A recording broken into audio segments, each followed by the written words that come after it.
Hey everyone, welcome to another installment of Harry Potter Theory. Today we'll be discussing why Gellert Grindelwald, the notorious Dark Wizard and former friend of Albus Dumbledore, told Voldemort that he never possessed the Elder Wand, even though he very much did. The Elder Wand, also known as the Death Stick or the Wand of Destiny, is one of the 3 Deathly Hallows in the Harry Potter series. It is said to be the most powerful wand that has ever existed, capable of performing feats of magic that would normally be considered impossible. The wand's history dates back to the tale of the 3 brothers, as told in the children's book, The Tales of Beedle the Bard. According to the tale, Death himself crafted the Elder Wand and gave it to Antioch Peverell, the eldest of the 3 brothers, who had requested a wand more powerful than any in existence. Since then, the Elder Wand has changed magical hands many times, often through acts of murder or violence. The violent ends that have met the witches and wizards who have possessed the Elder Wand is likely due to the fact that the wand's allegiance is won not by inheritance, but by overpowering its previous owner. This unique characteristic has led to a bloody history, with each new owner typically killing the previous one to gain the wand's power. Recent history of the wand, however, has been a little less deadly, with Albus Dumbledore becoming the master of the Elder Wand after defeating its previous owner, Gellert Grindelwald, who had stolen the wand from the wand maker Mikhail Grigorovich. Before Dumbledore acquired the wand, Gellert used it to amass power and instigate a reign of terror in the wizarding world over the course of many years. However, when Dumbledore eventually bested Grindelwald in a duel in 1945, the wand's allegiance changed to Albus. Then, for more than 50 years, the wand was wielded quietly by Professor Dumbledore. Upon Dumbledore's death, however, the wand's allegiance passed to Draco Malfoy, who had disarmed Dumbledore right before his death. As Harry Potter then disarmed Draco months later, the Elder Wand became Harry's, which was unbeknownst to both him and Voldemort.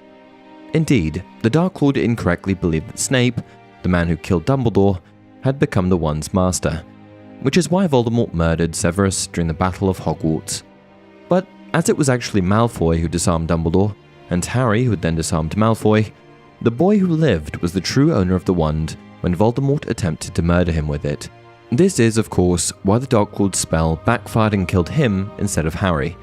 In the end, Harry Potter, as the rightful master of the Elder Wand, used it to repair his own broken wand and then return the Elder Wand to Dumbledore's tomb, intending to break the cycle of bloodshed and ensure that the wand's power died when he did.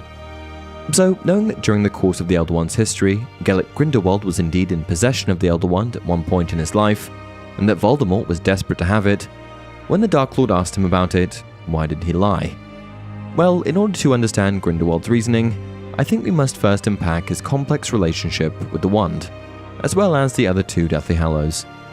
As a highly ambitious Dark Wizard, Grindelwald had sought the 3 Deathly Hallows since he was a teenage boy. He eventually came into possession of the Elder Wand after stealing it from the wand maker Grigorovich sometime before 1926.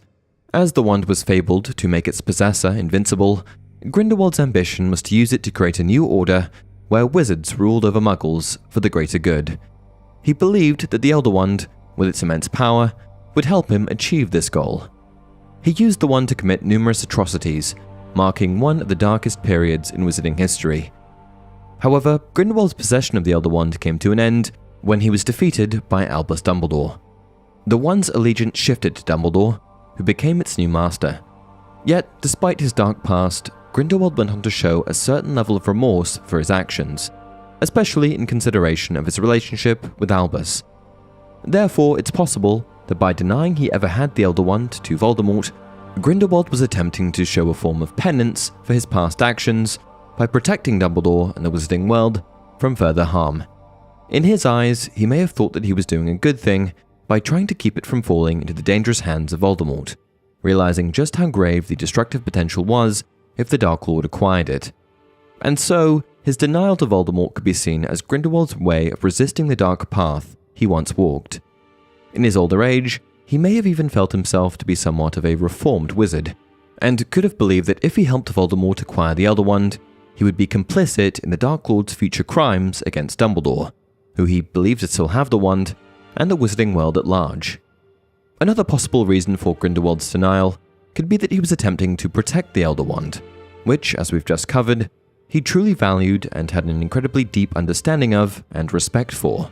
After being consumed by the Elder Wand and the Deathly Hallows for decades, it's not surprising that he had grown to love this magical artifact.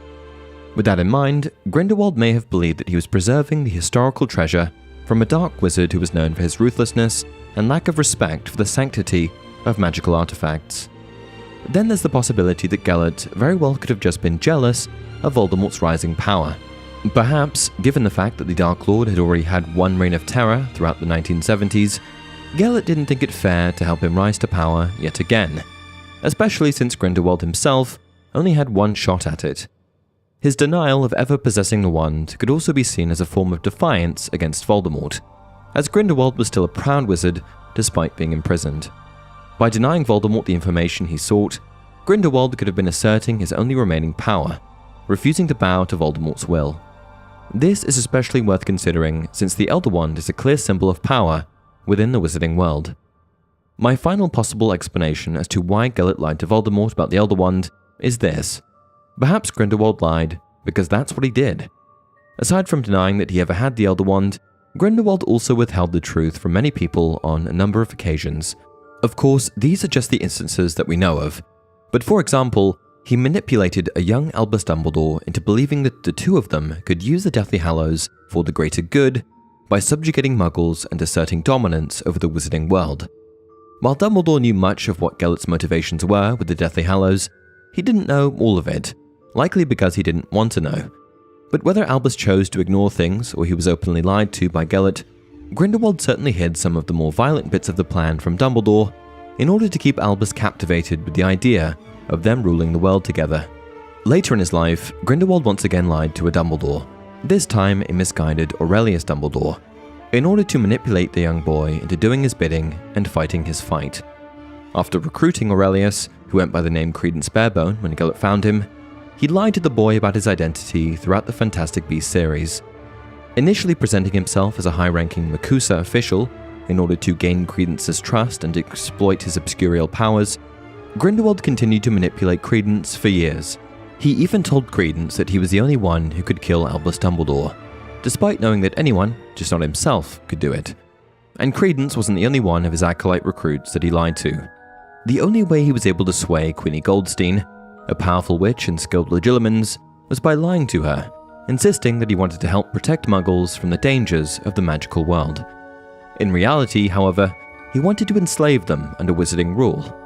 And so, as Gellert Grindelwald was one of the most notoriously manipulative dark wizards in the Harry Potter series, it stands to reason that he lied to Voldemort about the Elder Wand because he was cunning, deceitful, and it was simply in his nature. And with that, we've come to the end of today's video. What did you think? Do you agree with me?